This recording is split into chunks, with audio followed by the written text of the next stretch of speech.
Hi all, hope you're all well. This is part 14 of 31 Days in August. And today's comic is Dream Police, number 1.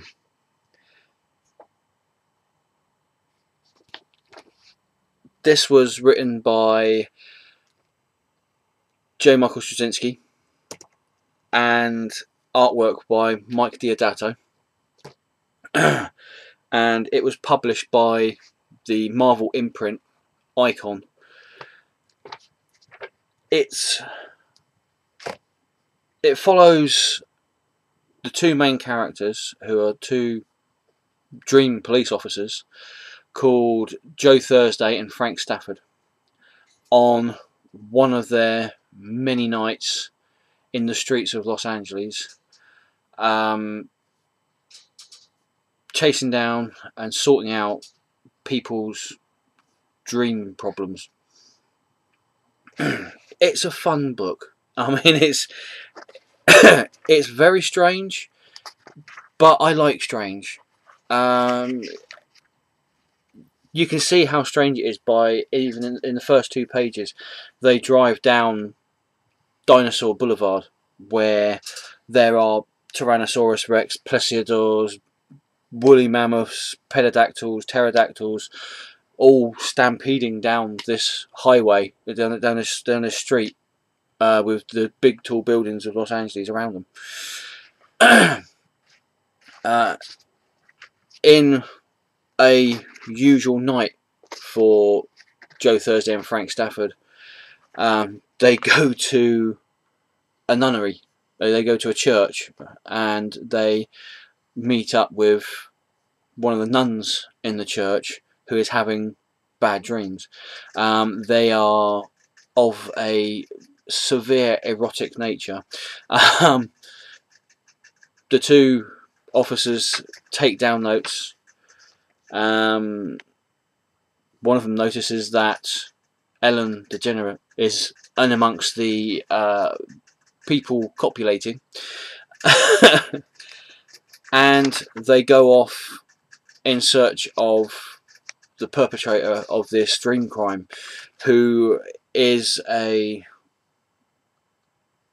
being who can control people's dreams and make them very erotic. In fact, he feeds off of the erotic nature of people's dreams. They arrest him, take him back to the precinct, and whilst they're sitting in their office, Joe Thursday gets a phone call, and it turns out to be what's called a continuity loop.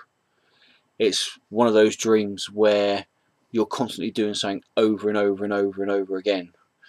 You're opening a door, you're walking through it, and then as you walk through it, you come to the same door, you open the door, you walk through it, and as you walk through it, you come to the same door, and so on and so on and so forth. It takes him about 10 minutes to get out of this continuity loop, and when he does, they go back on the streets because they get a call from a very distraught woman who is having a problem with one of her dreams. On the way to see this woman, they bump into a guy that's having trouble being able to dial numbers. Every time he tries to dial a number, he gets to the last digit and he can't press the button. It's another dream. It's a what do they call it? A frustration dream, where you just can't seem to get what an everyday normal event, you can't get it to work right. You can't do it properly. Normally in the real world you would have done it like that, but in a frustration dream you just can't do it. The funny thing is that the guy who's having a problem with dialing the number, he sees Joe and Frank and says, "Can you help me?" They say, "Yeah, but you're going to have to go through the proper channels." So he goes, "Okay, what's that?" And they turn around to him and say, "You're going to have to call us." I thought was brilliant, funny as anything. They go to the woman's house, and her dream is all about her son. she, when he was a teenager, he was the model child. He was loving, fun, carefree boy. Then he fell into a bad crowd, and she hadn't seen him for years. In her dream, she always goes back to the place where she was happiest with her son, which was when he's about 14 years old. And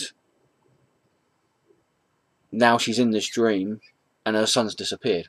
He's nowhere to be seen. So she's phoned up the dream police to try and find her son that's lost in this dream. They end up going to a bar.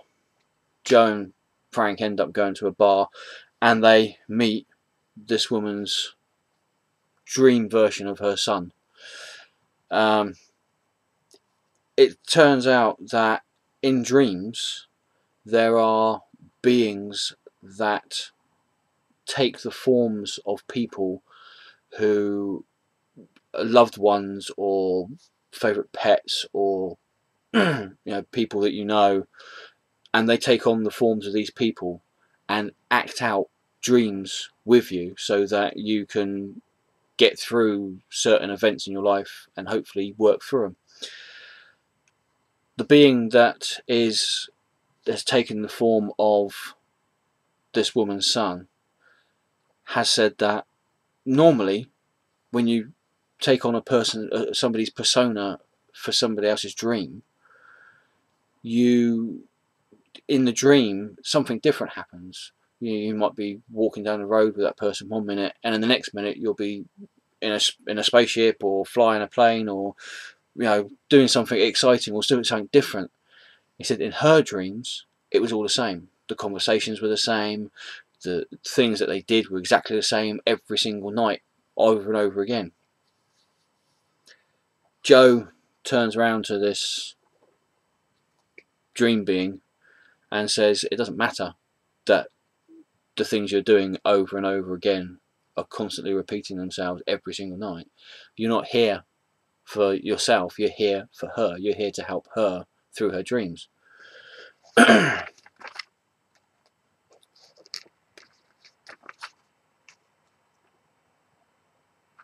So they persuade him to go back to the woman and carry on pretending that he's her son in her dreams. Finally, in the story, they get a call over the radio. Officer down. It turns out that there's a young boy who is having a monster dream. Normally in these dreams, there's a bit of scratching and scratching around in the dreams, and strange noises being made, and boogeyman sort of style thing that would happen. But somehow this little boy has managed to control the dream. He's having a lucid dream, which Frank says that's impossible, especially for somebody so young. They can't possibly be able to control their own dreams.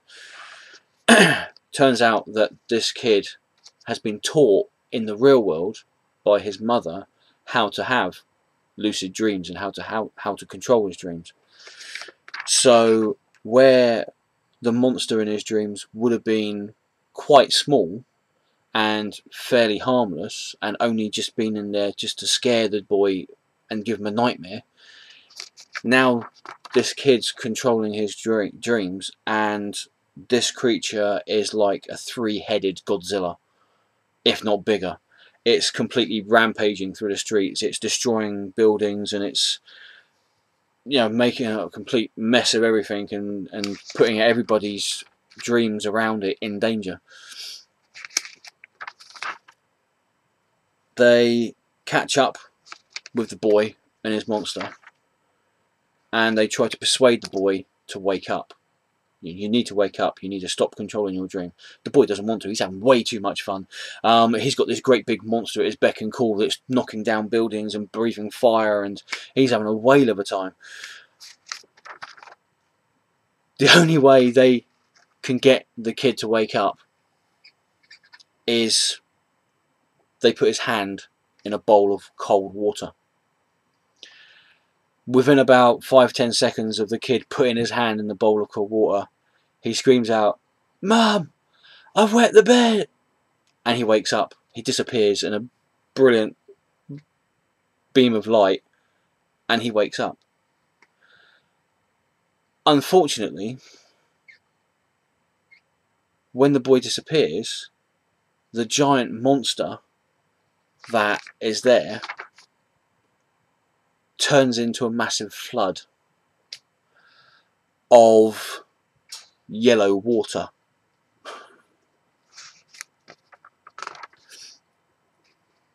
But they've saved the day. They've stopped the monster's rampage. The little boy's woken up. He's awake in the real world now. And they go off. The sun's coming up. Daylight is upon them.